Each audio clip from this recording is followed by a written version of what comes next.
الفانتاستيك فور دخان كتير، بس المرة دي فيه كفتة. بص انا هقولك الصراحة، الفيلم ده من اكتر افلام اللي انا مستنيه، اكتر حتى من فيلم السياسي والبوكسر، قصدي فيلم السوبرمان.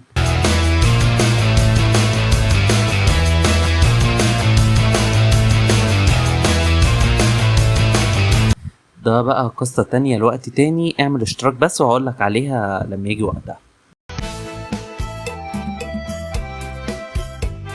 المهم ان الفانتاستيك فور فيلم بيرجعنا كده لافلام مارفل كلاسيك، تعرف كده طعم القهوة انت فاهم قصدي صح؟ الله